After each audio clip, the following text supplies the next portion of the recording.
Who helped Pirates 5 make a shit-tillion dollars this past Memorial Day weekend? I sure as hell did. Welcome to my video of Pirates of the Caribbean Dead Men Tell No Tales spoiler discussion. From here on out, this is going to be spoiler talk for Pirates of the Caribbean Dead Men Tell No Tales. If you have yet to see Pirates 5 and you don't want to be spoiled, I do have a spoiler-free review. I will leave that link in the description for this video down below. If you've seen Pirates 5, or if you haven't seen it and you do want to be spoiled and you don't care about spoilers, welcome. For everybody else, pirates, ye be warned. Immediately from the opening scene of this movie, I was hooked. It connects the first three and kind of disregards the fourth one, even though I like the fourth one the best out of the sequels. And honestly, this scene, I think, is what people really wanted from the fourth one and didn't get from the fourth one because Orlando Bloom didn't want to come back for the fourth one. But, I mean, you see Will Turner's son so determined, and him visiting the Flying Dutchman, it just gives you the nostalgic feels, and he's so determined to break his father's curse. As we all know from Pirates of the Caribbean 3, Will Turner is dead. His heart replaced Davy Jones's heart in the dead man's chest, so he's a dead man. He's now the captain of the Flying Dutchman. He can only step foot on land once every 10 years. His son wants to break that. He wants to make his family whole again. I kind of thought, though, that Will Turner was a bit of a dick in this scene. He was just like, yeah, thanks, but no. It's like, whoa, wait a sec. You don't want to see Keira Knightley again? Pirates won Keira Knightley, not Dead Man's Chest, or At World's End Keira Knightley. But I think that's where this movie really succeeded, was seemingly bringing full circle a chapter of the franchise that seemed like it was already closed and closing it. That was really cool. Scene of the movie where we see that Will Turner can walk on land for good now because all curses from the sea have been broken because the trident of Poseidon was broken. That was all just really satisfying, really touching, and just a heartfelt moment. And when you see Keira Knightley come back as Elizabeth Swann, you're just like, she had to be in that scene. Which I'm not saying that is a bad thing. I'm like, she had to be there. For this scene to have been as effective as it was, you needed to have Elizabeth Swann. In the original script, that's not how it was going to go down. Elizabeth Swann wasn't going to be anywhere in this movie. I mean, sure, Keira Knightley shows up and she doesn't have a single line of dialogue, but I was like, you need to at least show that Elizabeth Swann is in this movie. And if you didn't, that would not have worked with the ending they had in mind. Luckily, they did it. They brought Keira Knightley back. It worked. So let's talk Barbossa now, because Barbossa, he's the man. Probably the Pirates of the Caribbean movie that I like Barbossa the most in. Sure, there was the "Holy shit, he's back! He's alive!" moment at the end of the second one. Cliffhanger of my childhood, folks. Added so much to Barbossa in this movie, just to his character. There was that emotional heft that I felt like was kind of missing from his character. I mean, they developed his character a little bit more as the sequels went on. I mean, especially in the fourth one. I think the fourth one is where he's the most interesting, where he's the privateer and he's got the peg leg. However, in this one, I just feel like they did the most they could to give him somewhat of an attachment to the viewer, because I feel like in the past ones, the viewers, like, if you're a viewer watching these movies, you're like, is Barbossa still a bad guy? This one, they actually give you something to latch on to. The fact that Karina is his daughter, the fact that Barbossa himself sacrifices himself at the end of this movie and dies again, really added a lot to the character of Barbossa. Now, if you have watched my review, or if you are going to watch my review, you will know that I say Jack Sparrow is probably the worst part of this movie. I am going to take that back now. I had time to think it over. I saw this movie last week. I had a few days to think it over and was like, was Jack Sparrow really the worst part of this movie? And to me, probably not now. I think at first when I saw the movie, I was just disappointed with the way Jack was utilized in this movie, just more for the humor. Doesn't really have the serious tones, but I mean, Jack Sparrow, all the seriousness that was in Jack Sparrow is gone. That was gone in the third one. The moment he had Will's hand stab the heart of Davy Jones, all the seriousness that Jack Sparrow had in him was gone. I mean, he was mostly humorous in the fourth one. And mostly all of his scenes in this one are played for laughs. If you didn't laugh at the guillotine scene, do you have a sense of humor? Come to understand now, after thinking about this movie for a few days, that that's just what we're going to get now. We're at number 5 in the series, and there's probably going to be one more. At least one more. And I think it was mostly the bank robbing scene at the beginning that really made me think that. And I was like, I don't really think Jack Sparrow would rob a bank. But my cousin brought up a good point. He's like, yeah, he kind of would if he was desperate. I was like, yeah, that's true.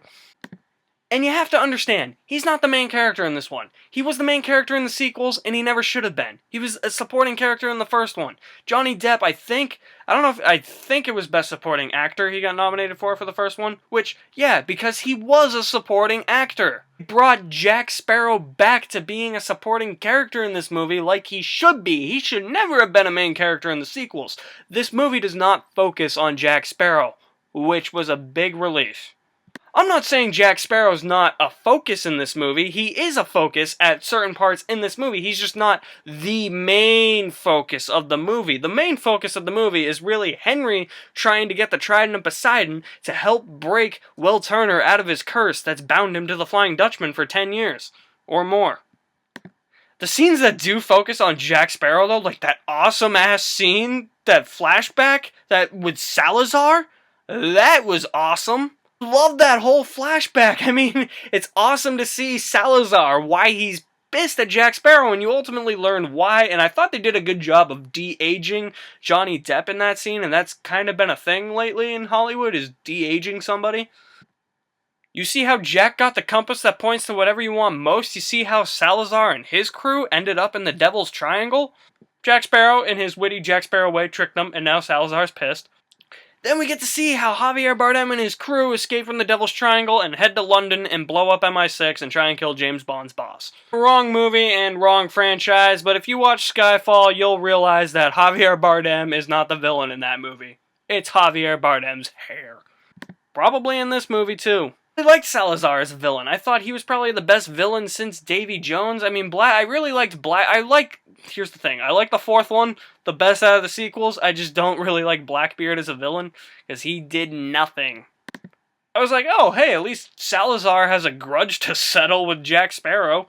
The two sword fight. I think they do for a brief moment, but I wanted to see more of it. Like, this sweet-ass action scene happens where Jack Sparrow's bouncing back and forth between cannons on, like, 2 different ships, and Salazar's following him. Jack Sparrow to sword fight somebody. I want to see what Jack Sparrow looked like sword fighting when he's not in his prime. The thing I didn't really like about Captain Salazar and his crew in this movie was when that whole part in the movie where Jack, Karina, and Henry are on the island, they get to the island safely, and then Salazar and his crew just get out of their boats and they start running towards the island. All of a sudden they just stop at the shore. I'm like, wait, why are they stopping? And they're like, oh yeah, they can't go on land. Wow, how convenient.